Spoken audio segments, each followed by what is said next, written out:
Hi all, in this video we will be looking into National Education Policy 2020. As you all know, it is one of the latest amendments in the education policy, and through this video we will be discussing about the previous national education policies and the amendments made with new education policy 2020.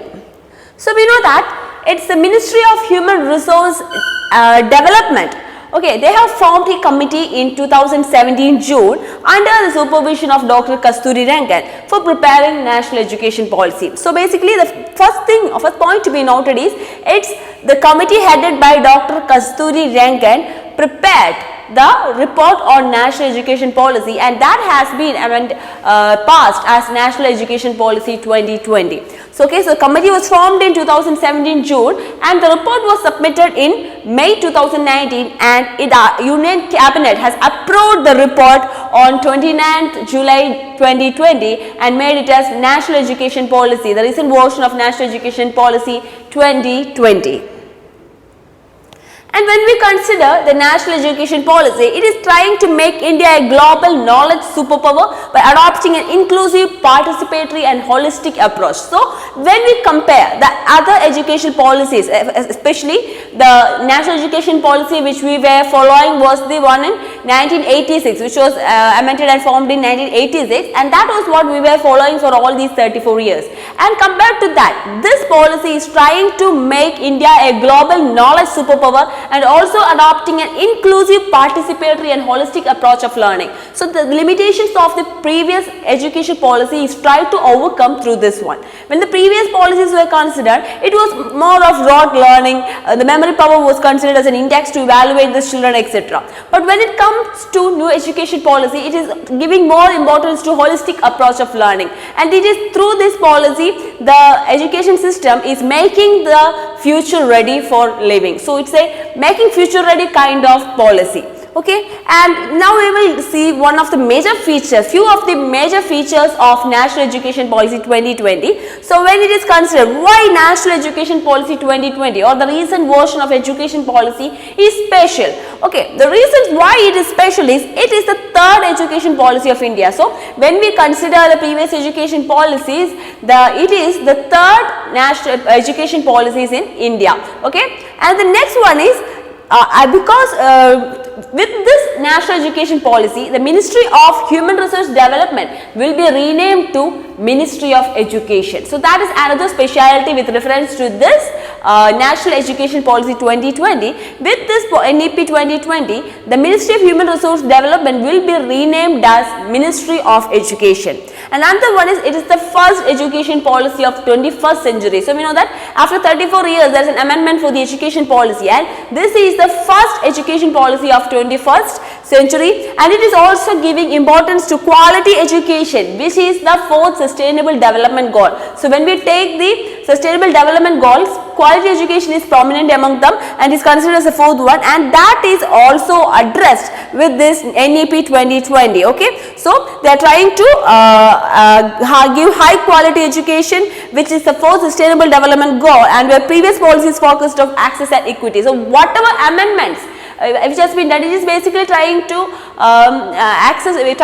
ensure the access of equity. Okay, so the major reasons why NEP 2020 is special is it is the third national education policy, it is the first education policy of 21st century, and it has renamed Ministry of Human Resource and Development to Ministry of Education, and it is also providing high quality education, which is the fourth sustainable development goal. Okay, so these are the reasons why this national education policy is very special. And when we consider, it is becoming increasingly critical that children not only learn but more importantly learn how to learn. So that is the another highlight of this national education policy. When we compare the other policies, most of them were giving various learning, various aspects to make children learn, but here with this policy they are trying to make children, or it is more addressing how to learn, giving more importance how to learn rather than giving a large stuffs to learn. Rather they are just minimizing the content of learning and basically for trying to make the children understand how to learn. Okay, so here this policy is more of critical thinking, analysis, experiential learning, etc., which was absent in the other educational policies. So when it comes to this new educational policy, it is of more of value oriented, critical thinking, and it is also trying to give experience learning to the students, and vocational training is given from very small grades itself. All these are some of the specialities which we will find in the National Education Policy of 2020, which in detail we will learn in school education and higher education videos which will be uploading after this. Okay, and when it comes to education, thus must move towards less content and more towards learning about how to think critically and solve problems, and how to be creative and multidisciplinary, and how to innovate, adapt and absorb new material in novel and changing fields. So this is what is tried to emphasize on National Education Policy 2020, where the previous policies were full of like rote learning and this by hearting the contents and writing the exam kind of stuff. When it comes to National Education Policy 2020, they are making this new learning atmosphere. It is more importantly learning how to learn. Okay, rather than learning things by hearting or memorizing, it is learning. Through this policy, it is learning how to learn, and they are also more towards the critical analysis, problem solving methods, and it is also introducing multidisciplinary approaches in learning, how to innovate, how to adapt and absorb new materials in a novel and changing fields. All these things are emphasized in National Education Policy 2020. And now we will just discuss some of the previous policies, and we know that National Education Policy 2020 is the third amendment or third education policy in the country. So now we will see which were the previous policies. Okay, and the first education policy was actually in 1968, second one was in 1986, and third one was in 2020. These were the three national education policy, and so now we will see some of the background of these educational policies. So first, the University Education Commission was set up in 1948-49 under Dr. Radhakrishnan, and Secondary Education Commission was set up in 1952-53 under Dr. Mudaliar, and Education and National Development Report was published in 1964-66 under Dr. D.S. Kothari. So these are the various commissions which has been associated with education sector. Okay, University Education Commission in 1948-49 by under the supervision of Dr. D. Radhakrishnan. Secondary Education Commission year is 1950-53 under the Mudaliar Committee, and Education and National Development Report during 1964-66 under the supervision of Dr. S. Kothari. But beyond that, we have the National Education Policy. First one was in 1968, which was restructuring the radical form of learning. Okay, they are restructuring the radical system of education through the first National Education Policy, which was in 1968. So the next one is the amendment, okay, which is amendment made in 1976. 42nd, as per 42nd amendment in 1976, the education was included in the concurrent list. So that is another important point. So as per 42nd amendment of 1976, education is not part of the state list or the union list, but part of concurrent list. And another one is, next becomes the second national education policy. We know that we have only three national education policies. Okay, first one was in 1968. That is basically a rapid radical restructure of the existing education system in order to ensure access and equity. And the second national education policy is also in 1986, and that is the policy which we were following for last 34 years till to 2020. And as per the second national education policy, the target is basically to remove the wide disparity in the education sector.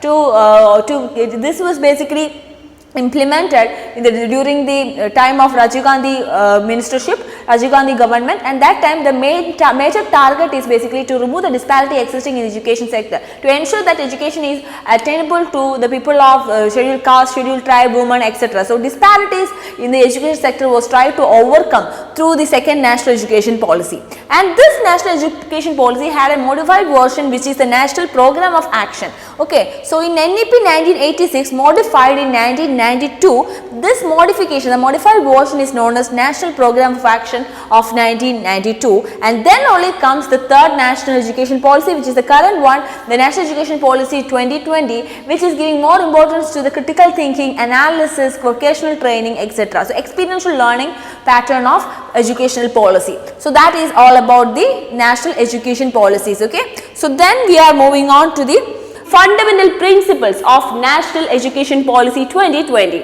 So when we take the fundamental principles, it's a very we should have a very detailed discussion, but now we will just see the major key points. When it comes to the fundamental principles of NEP 2020, we have community participation, use of technology, unique capabilities, recognizing, identifying them in each student, emphasize conceptual understanding, critical thinking and creative and continuous review, equity and inclusion as the cornerstone of all educational decisions, respect for diversity and local context. So this is the summary of fundamental principles of National Education Policy 2020. So here, as I have already mentioned, when we compare the other national education policy, this is more important because this is giving this is stressing or emphasizing the critical way of thinking, problem solving ability, and it is also giving a multidisciplinary approach of learning. So another aspect is it is also giving allowing the use of technology while learning, and we know that when it comes to the learning, each student or each individual have their own individuality and their own way of capability of learning. So that will be utilized in a proper manner through this national education policy. Earlier, a single parameter was used to evaluate all the students and all the children, but now with this national education policy, there will be various parameters to evaluate them as based on their own quality in contents, etc. Okay, so that is the overall summary of the fundamental principles, and we will study that in detail. So when we take the fundamental principle, the first one, it is recognizing, identifying and fostering the unique capabilities of each student by sensitizing teachers as well as parents to promote each student's holistic development in both academic and non-academic sphere. Okay, so here it is, not only in the academic sphere but also in the non-academic sphere, it is important to flourish the skills of a student. So for that, it is both the responsibility of the teacher as well as parents. So in such a way, this policy is being drafted and framed. So we have to recognize and identify and foster the unique capabilities, because each student will be different in their potential. So based on that, the unique capabilities has to be identified, and that should be motivated in a way that will improve their academic as well as non-academic sphere. That is one of the fundamental principle of National Education Policy 2020. So it's not only academic phase but also in the non-academic sphere. So both are improved, both will be motivated by the teachers and students, both will be identified, and they will be recognized, identified and fostered to improve their academic sphere as well as the non-academic sphere. And our next one is, according to the highest priority to achieving foundational literacy and numeracy by all students by grade 3. So this is another fundamental principle. So nowadays, even a grade 3 student is not able to identify the letters or count the basic numbers. So that is the current situation in India's most of the states and most of the areas. So this should come to there should be an end to this. For that, this policy is addressing that, even according to the highest priority to achieving foundation literacy and numeracy by all students by grade 3. So by grade 3, the students should be having the foundation level of literacy and numeracy. They should be able to identify the alphabets. They should be able to read the basic words, and they should be having the basic numerical skills. In such a way, National Education Policy has been drafted and it has been amended for 2020. And the next one is the flexibility in learning. So that means more flexible. There are bagless days. That is another point to be noted.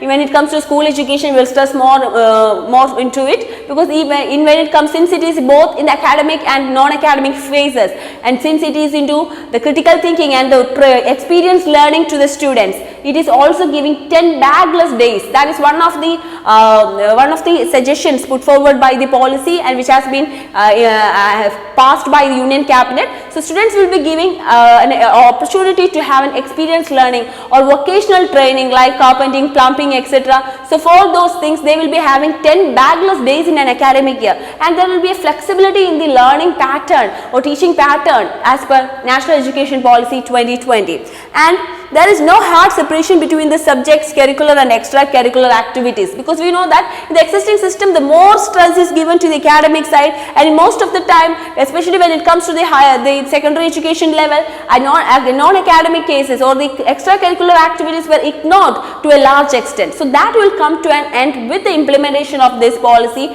So that is, there is no hard separation between subjects, curricular and extracurricular activities. All are considered in a same level. And the next one is an emphasis on conceptual understanding rather than rote learning and learning for exams, because that is anybody who can memorize things, anybody who can by heart things were able to score the 10% mark and get higher ranks in the existing system. But with this, it will be giving more importance to the critical analysis, problem solving skills, evaluation, the multidisciplinary approach of learning, etc. So basically it is making the students how to learn, making them learn how to learn, and giving them a wide exposure of learning through critical way of analysis. They are given with an experienced learning atmosphere, etc. So a conceptual clarity will be given. Instead of by hearting the theoretical part, they will be also given with the conceptual clarity and understanding.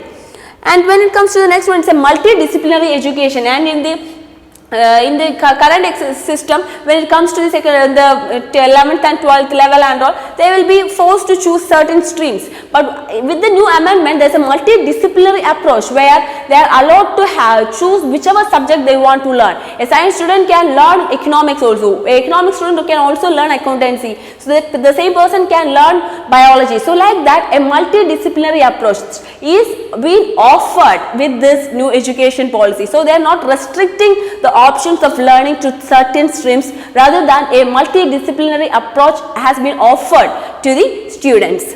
And next one is promoting multilingualism and power of language in teaching and learning. So when it comes to the school level education, it is also giving to the more importance to the languages with the new education policies. Even the mother tongue, the option to learn in mother tongues is allowed, and they are also giving more importance to the language, other language learnings also, which is optional, but they are given with the facility to learn the languages, and more promotion of the multilingualism and the power of language of teaching and learning is also offered through National Education Policy 2020. And conceptual understanding, we have already mentioned that, and the creative and critical thinking, ethics of human and constitutional values, which has been very much absent in nowadays, because in most of the time when academic sphere is given with more importance, the students lack human values. They don't know how to treat each other, how to respect each other, and how to understand the other person's feelings. So those areas also will be considered, and the value oriented education will be also given with same importance at the other subjects when it comes to National Education Policy 2020. And life skills such as communication, cooperation, teamwork and resilience. Okay, so through the project works, through group activities, they will be also provided, the students will be also provided with the opportunity to obtain life skills. Okay, and focus on regular formative assessment for learning rather than the summative assessment that encourages today's coaching culture. So we know that when it comes to the current existing system, it's like when it is having the final exams, marks are only considered for evaluating the student. That is basically seriously affecting a large number of students whose formative skills also needed to be assessed. So basically, because of that reason, here what happened is, with this formative assessment, that means continuous evaluation of the student, continuous evaluation of the performance of student will be observed, and that will be marked for evaluating the student, rather than just take the summative evaluation, the final exams result alone. So that is the other one.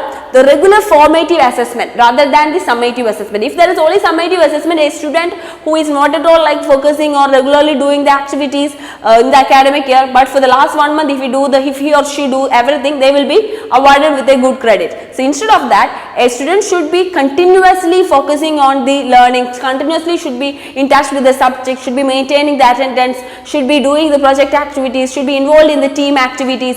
So based on all these things, based on the overall performance in the academic year, the assessment will be undertaken. So that is it. We focus on regular formative assessments, continuous evaluation on the performance of the student rather than the summative assessment, which is based on just a single exam or the final exams which is existing now, will be eliminated and more focus on formative assessment will be given.